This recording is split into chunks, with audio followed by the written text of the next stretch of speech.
Good evening, Mayor Santos, members of the City Council. My name is Gay Quinn, and just wanted to thank the staff for the help that they've given us in putting this presentation together, and Kathleen's presentation as it related to the TOD as that backdrop.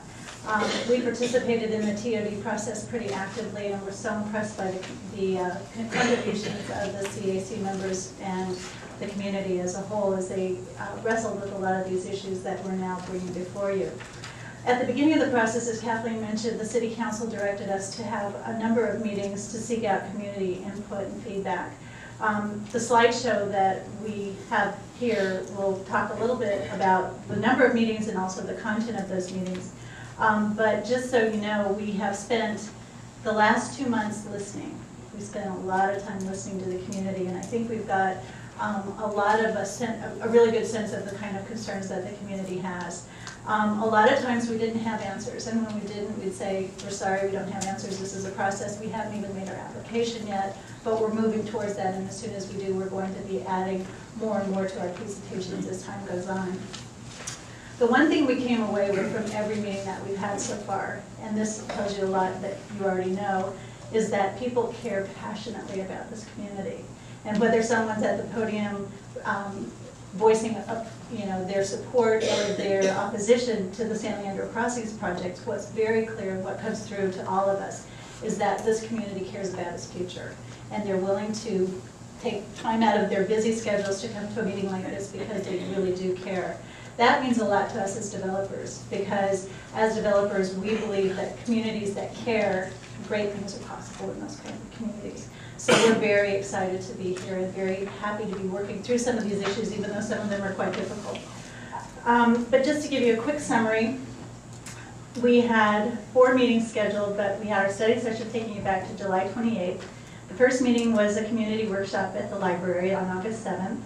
Then we had a group that was focused primarily on homeowners associations, but the invitation is open to anybody in the community who wanted to come. So on August 26th, we had a meeting at the Englander, and that was primarily focused on homeowners associations. Then, because of a number of questions that kept coming up about bridge housing and the kind of housing that we were proposing for the affordable piece, we decided that it was important to do a project bus tour. So on September 6th, we sent out invitations to people, and we had a bus tour of 3 of Bridges properties in the Bay Area. We also issued invitations to any of the homeowners associations that wanted us to come specifically to their homeowners association individually. We had this group meeting, as I mentioned, on the 26th, but we knew that sometimes people didn't feel comfortable coming to that kind of a meeting, and so we offered to have it at other individual meetings as well. We were invited to the Pacific Plaza Condominium Association's meeting this past Wednesday and had a meeting there as well. And then that leads us to here, to September 22nd, here at the study session. The meetings in white are the ones that are still upcoming, including a meeting tomorrow night with the business community, and we've sent out emails to the Chamber of Commerce and the Downtown Business Association, and that will be at the library. We're trying to schedule another bus tour as well, and I know that Marion has been helpful in trying to work your schedules out. Unfortunately, we had been hoping to have it on the 18th of October, and I think that date is going to have to change because of staffing limitations at Bridge. So we're looking at the 11th or the 25th, and I think I'll be talking to Marion after the meeting to see if there's a way that we can go through that drill one more time to make sure that you all are available. Our final community workshop is scheduled for October 20th. Then our Planning Commission, as part of the formal planning process, will start on October 23rd. And then hopefully having a public hearing with the Planning Commission sometime in December, followed up by a City Council public hearing in January. All organized along the lines of trying to get through the approval process so that we can be competitive for the next round of state funding. But as we listened to the community, we prepared about 3 handouts, and I've given those to the staff, so if you're interested, we have copies available tonight. But we had a number of questions that kept coming up, so we did a frequently asked questions handout. We also did an about the developers handout and a project information handout. As more and more information becomes available, we'll update that information and make it available to the public. Going to the next slide.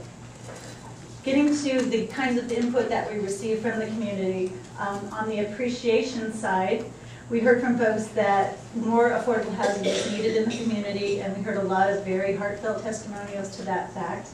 A lot of people who visited bridge projects came back with a very high opinion of both the quality of the maintenance and the quality of the structures, and maybe some of those are here tonight and they might be willing to share their experiences. Many of the folks that we talked to had been through the TOD process and articulated their appreciation for housing near transit and the benefits that are derived from that. A number of folks actually gave personal testimonies about individual family members of theirs that were unable to live in San Leandro even though they'd grown up here because there wasn't affordable housing for them. And then also just a generic appreciation for working with the TOD and the specific plan requirements of that plan. Getting to the issues of concerns, we heard a number of comments. Some people felt that the development was okay, they just preferred it to be in a different location. Others thought that in addition to the parking, at first there was an issue with parking at BART, and we addressed that by saying that we were going to replace BART parking 1-for-1. That didn't solve another issue, which is the neighborhood parking in and around the BART station and other concerns that the neighbors had about that. As Kathleen said, there was a concern about for sale versus for rent housing product types. Some folks articulated concerns about low and very low income residents in San Leandro. There was a concern voiced that we needed more city parks. And a big issue was the school situation. And we heard a lot of comments about the school and how overcrowded it is. Just to put it in perspective, what the TOD and the TOD EIR, the Environmental Impact Report, stated was that we are going to have to pay our school impact fees, which we understood and still understand that we will do. It also made us go a step further in that we are required and obligated to meet with the school district. We've initiated those meetings, we've met with the school district, and we're in the process of confirming what kinds of fixes are going to be needed in order to move forward with our project to mitigate the impacts that our project creates. The ball's in the school district's court at this point, as I understand, and we're waiting to work with them as we move forward. As the process becomes more formal, once we have an application submitted to the city, that will be finalized through a condition of approval that we would have to abide by once it's approved by you all. And the other concern was people felt there was too much retail space proposed in our project, although it's in the east parking lot area, it's not more than 5,000 square feet. But I think this was coupled with a concern about the retail in the downtown and how these projects are linked. And maybe that there's a concern with vacancy in the downtown, and adding more retail might compete with that. As far as the overall proposal, we had a number of concerns about the condominium aspect of this. Given market conditions today, we are unable to build a condominium, and I don't think very many developers would be able to do that in today's market.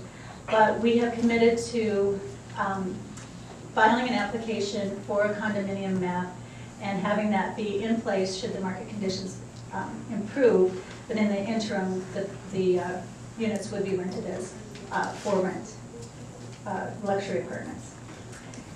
And will the replacement parking be built prior to closing the existing BART parking lot? Yes.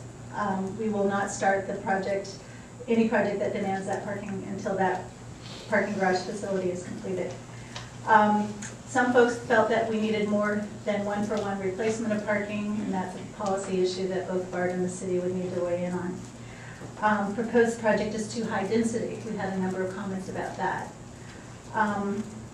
And why build all the affordable units now for the entire master plan? And as Kathleen just mentioned, part of the reason is that by doing so, it made us very competitive, and that's one of the big reasons why we got the $24.4 million.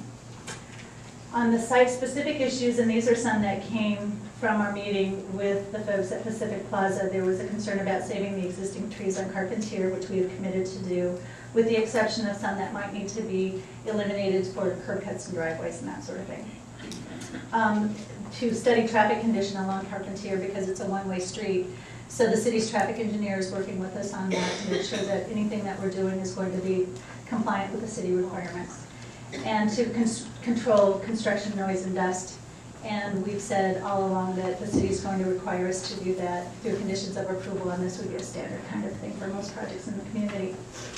So we hope to answer a number of these questions as we move forward tonight. For those that we don't, again, we'll let you know. But we are eager to work with the community and have really appreciated the feedback that we've received so far. At this time, I'd like to turn the presentation over to Lydia Tan, Executive Vice President of Bridge and Rail